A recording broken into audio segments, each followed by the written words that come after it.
Okay, okay, okay. Hey, Tu, what's up? Welcome to what? Welcome to อันไหนไม่ใช่โอ้ยเบาเลยเคยท่านน่ะเบาใน YouTube ใหม่น่ะ YouTube ใหม่น่ะเบา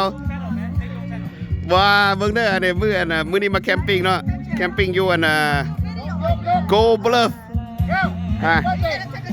เบิร์ธเดย์มื้อนี้เบิร์ธเดย์ผู้ขาว่าเด้เบิ่งนี่ของครบของกินมื้อผู้อยากเราอย่าปาแป้งเต็มมื้อเด้ลูกชายเด็กแบรนด์นี่ดิเพิ่น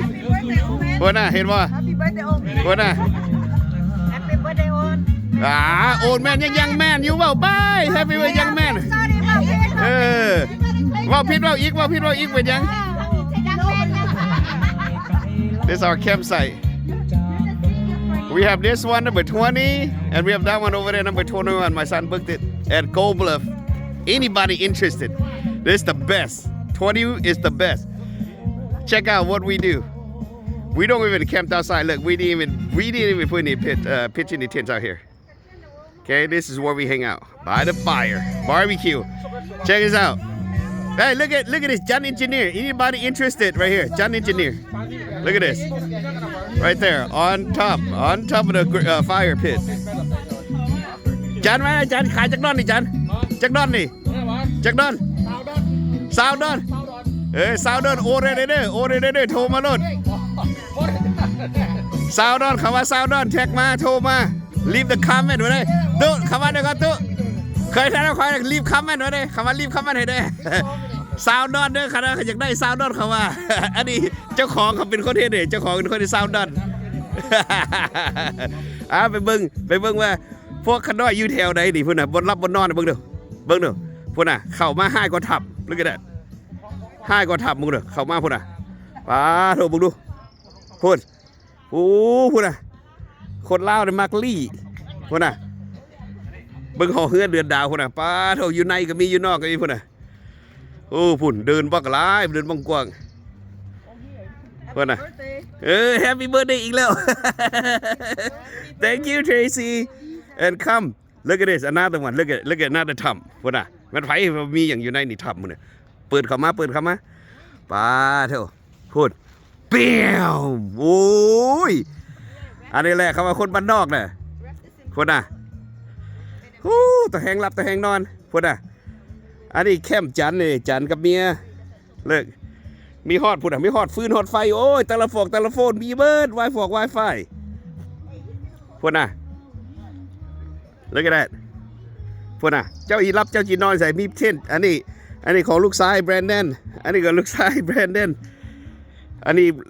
ตรงนี้ลูกชายกับเมียเพิ่นอันนี้ลูกชายคนเดียวอันนี้ของผู้ค้านี่เช่นอยู่ดิสองผมเมียอยู่ดิป้าถูกบนรับบนนอนบุญบุญอยากมาเด้อพาสิมา Go Bluff make sure you reserve บสันมาอะไรทั้งหลังไหลอันนี้ทั้งหลังเท่นข้าพเจ้าเองเลิกกันได้บนรับบนนอนบ่อึดบ่อยาก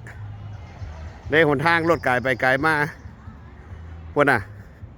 เจ้าสีนันทีเซลอะไรข้าเจ้าบริสุทธิ์ใจเขาอยู่ในป่ามาเด้อพ่อแม่พี่น้องพวกน่ะคัก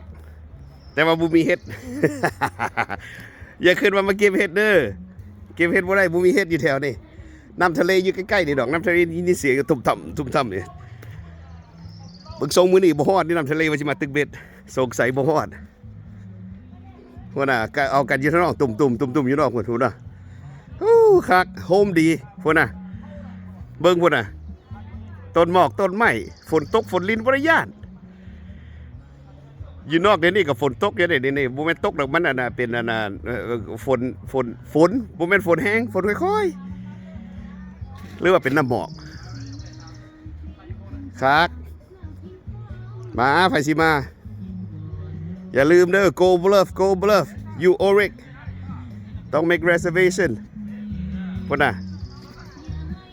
พุ่นออกมาแล้วออกถ้ำมาแล้วโอ้ว้าวพุ่นน่ะออกถ้ำมาเลยเห็นบ่ดิพุ่นนี่เด้น้ำทะเลอยู่พูดน้ำทะเลเห็นบ่น้ำทะเลอยู่พูดเกินเห็นบ่ออกถ้ำมาโอ้คักนี่เห็นบ่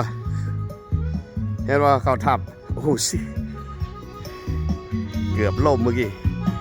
แคมป์ไซต์บักกะลายเพิ่น บาร์บีคิวของครบของกินเหล้าเบียร์เต็ม มึงไม่ไปท้ายโอเชียนแล้ว โอ้ยไก่พ่นโอเชียนมันไปหัวมันหรอกฮะฮะ Hey, Bandit, that chicken. Put on Yeah. top. อยู่นี่มีอันน่ะหมองแคมป์ไส้นี่โอเค มีอันน่ะน้ำห้อนน้ำเย็น แล้วก็มีทอยเลทธรรมดาคือบ้านเนี่ยคือในหอในเฮือนนี่แหละ flush toilet หิมะน้ำทะเลอยู่พูดน้ำทะเลน่ะอยู่พูด เอาแก้ว เออพูดเต้นบ้ากหลายมีแล้วนะ30 ปลาย 40 ปลายอันน่ะแคมป์ไส้รถนี่อะไรมื้อนี้เนี่ยคือเราเห็นบ่ฝนฝอยหั่นน่ะคักหลายมื้อนี้มาติดต่อมาเด้อใครอยากมานะ บ่แม่นติดต่อหาเจ้าของเด้ติดต่อหาพวก Go Bluff Campsite something Perry something Creek นี่แหละเบิ่งเอาใครอยากมาน่ะคักหลายมาเด้อ